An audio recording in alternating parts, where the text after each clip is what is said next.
As lideranças de oposição da Câmara dos Deputados decidiram manter a obstrução nas comissões e no plenário para pressionar a votação do projeto de lei da anistia aos condenados do 8 de janeiro. Bruno Pinheiro está de volta. Agora há pouco falou sobre o encontro de Hugo Motta com lideranças de vários partidos para falar desse tema, mas encontros privativos ali, né? Encontros de maneira individual com essas pessoas e não com as lideranças em grupo. Mas eu quero saber de você, Bruno, o que a oposição está articulando para além disso, conversando diretamente com o ex-presidente Jair Bolsonaro. Você vê, Evandro, para tentar que Hugo Motta acabe aceitando e colocando essa urgência em votação. Enquanto não vem essa resposta de Hugo Motta, as comissões estão sendo obstruídas. Essas são imagens recuperadas que nós fizemos hoje um pouco mais cedo da Comissão de Constituição e Justiça. Os parlamentares da oposição chegavam para fazer o registro, para colocar a digital lá, e aí eles eram orientados que estavam em obstrução, que não fizessem um registro, ou seja, eles retornavam então desta comissão. Diante disso, não conseguiram atingir o número suficiente de parlamentares e esta sessão foi cancelada na Comissão de Constituição e Justiça. E isso acabou também se repetindo em outras comissões. Observe que o único deputado que registra lá, que coloca a sua digital, é governista. São nomes ligados ao governo, nomes que não aceitaram essa obstrução, mas da oposição 100% em obstrução nessas comissões. E no plenário é também a expectativa de manter a mesma orientação. E aí acaba dificultando, porque os assuntos não andam, essa agenda que é de interesse do governo acaba não andando. E foi isso que confirmou o líder após a reunião com o deputado Hugo Motta, hoje um pouco mais cedo, que eles vão manter esta obstrução. Vamos ver. A obstrução vai continuar até que esse assunto seja solucionado e decidido pelo presidente Hugo Motta. Nós temos o apoio de 8 partidos, os 8 presidentes continuam hipotecando apoio, os 8 líderes também. É só uma questão de que esses líderes se entendam com o presidente da casa e a gente possa, com tranquilidade, daqui até quinta-feira, quando nós teremos sim aí o colegiado de líderes, na reunião que a gente tem semanal, poder inserir na pauta, que é a nossa decisão, a decisão do PL nesse momento.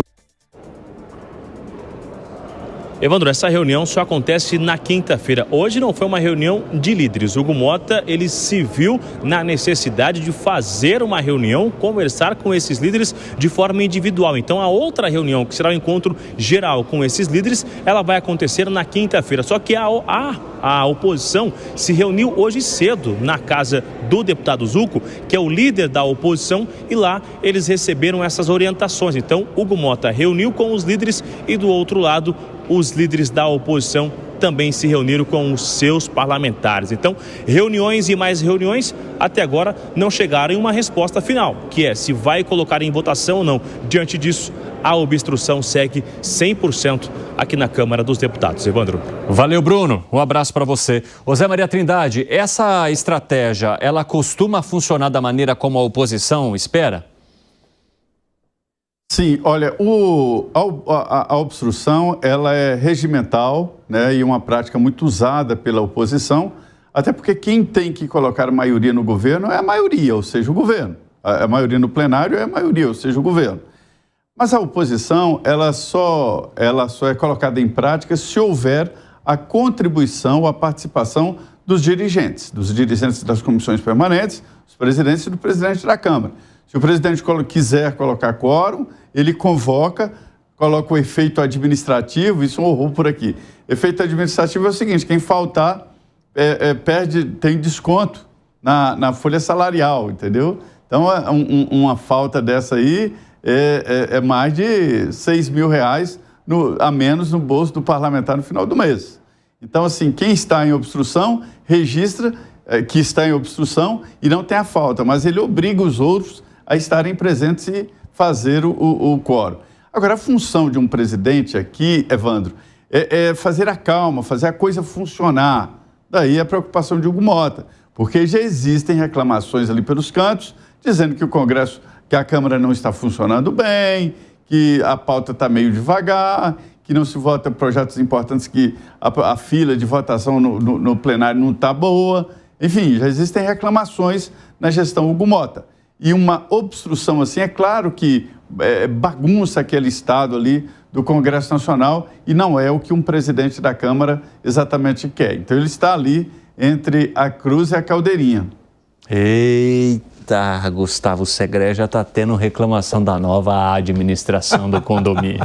Estava cartaz sobre nova administração. Só que os números não estão acompanhando. Essa reunião de condomínio vai ser daquelas. Ô, Gustavo Segré, como é que você avalia? Então, pelo que o Zé explicou, a oposição está cumprindo o papel dela e isso pode trazer o benefício que ela espera, mas o Hugo Mota também estaria cumprindo o seu, de analisar tudo com muita calma e tranquilidade. Quem você acha que vai sair vencedor nessa história? Eu acho que nenhum dos dois. Por quê? Porque vai ter um custo político a pagar, sobretudo para o Hugo Mota. Com certeza ele prometeu alguma coisa para a oposição e com certeza prometeu alguma coisa para o governo. Agora, a oposição não teria custo político nenhum a pagar, porque se ela conseguir avançar, seria uma vitória para eles, né? E a oposição está defendendo a sua postura. E é uma postura claramente mostrada a todo mundo que quisesse ver. Então, por isso, o custo político mais é para o Hugo Mota. Mas, de qualquer maneira, tem pautas que são importantes para a sociedade que podem estar retidas por causa dessa paralisação da oposição. Aí que estou apostando nessa situação de custo político para a oposição. Você não pode esperar, não é uma greve de deputados. Então tem que ter uma explicação, sobretudo para a sociedade, para aqueles que votaram nesses deputados e que pode ter, claro, o compromisso de dizer: nós estamos com vocês, deputados, que estão tentando essa pauta, mas chega uma hora em que começa a pressionar um pouco o resto das pautas que também devem ser votadas e que talvez por isso fiquem para trás. Ô, Fábio Piperno, olha como a coisa vai acontecendo. A oposição vai lá e mantém obstrução. E, ao mesmo tempo em que já há uma reclamação de que as coisas estão funcionando num ritmo meio lento. Ou seja, já há uma crítica sobre a gestão de Hugo Mota. Isso poderia aumentar a pressão e fazer, então, que de alguma forma ele defina de maneira mais rápida esse pedido da oposição, buscando uma articulação mais intensa também com os governistas? Eu acho que o caminho para ele é procurar um divã. Realmente, ele prometeu para todo mundo e agora ele tem que se equilibrar. Você sabe que eu estava lembrando aquela música O Bêbado e o Equilibrista, né? Porque o Hugo Mota é sóbrio e equilibrista, né? Ele está tentando, né? Vai para cá, vai para lá, compõe com o governo, se acerta com a oposição. Mas e agora? Eu me lembro que no dia da eleição para presidente da Câmara, o deputado Marcelo Van Hatten fez um discurso duro.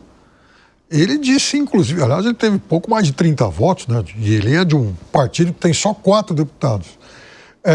E ele chamou a atenção para essa questão da anistia, dizendo que aquilo, sim, era uma pauta da direita e tal. E, inclusive, ele atacou deputados do PL que ajudaram a eleger Hugo Mota. E os deputados do PL assim o fizeram para exatamente garantir vagas em comissões. Então, veja que não é uma solução simples sob nenhum viés, né? De qualquer forma, eu acho que ele vai tentar ganhar tempo, porque ele deve estar imaginando alguma coisa, alguma pista que venha do indiciamento dos figurões, do presidente Bolsonaro e dos demais. À medida em que ocorram fatos, eu diria, mais contundentes, ele pode pender para um lado ou para outro. Fala, Gani. Mas aí porque tem a importância de você separar, né? Justamente aquilo que eu falei no comentário anterior, a anistia relacionada ao 8 de janeiro e ao Bolsonaro, justamente para não ter esse risco que o Piperno trouxe aqui, porque se sair alguma evidência, né? Alguma coisa relacionada a Jair Bolsonaro, não, mas espera aí, a gente está falando do 8 de janeiro, né? E muitas vezes misturam-se esses dois assuntos e aí que há uma resistência também por parte da ala governista. Lógico que não é só isso. Agora, obstrução, Evandro, é um instrumento legítimo, muito utilizado no passado, inclusive pelo PT, enquanto era oposição, e isso pode sim ter um efeito em cima do novo presidente da Câmara dos Deputados. Agora, à medida também que algumas pautas do país ficam paralisadas, isso também pode trazer um efeito negativo político para o governo federal. Você acha que pode trazer esse efeito, Zé Maria Trindade? Eu acho que pode. Olha, uma obstrução assim, um trabalho tenso assim, ele prejudica a todos, né? Mas demonstra uma força da oposição. Eu acho que estava na hora do PL realmente liderar esta oposição ao governo Lula de uma maneira muito mais forte, e com a indicação do pastor Sóstenes para a liderança do PL, houve uma mudança de postura, a oposição agora está mais forte. E olha, e vem exatamente no sentido do que pensa o governo.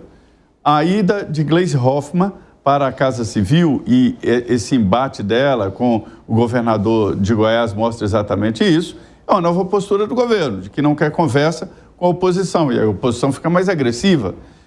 Estava faltando ministros assim como a Gleisi para o presidente Lula na defesa do governo, né? Com a saída de Flávio Dino do Ministério da Justiça, que fazia uma defesa forte, constante ali, o governo ficou meio opaco mesmo no seu posicionamento. Então agora a oposição ficou mais forte e esta obstrução, ela vai demonstrar e vai medir ali o tamanho da força. Por enquanto, o PL está demonstrando que tem força, porque além do PL, tem o apoio de outros partidos políticos e partidos que têm até cargos aqui na esplanada dos ministérios.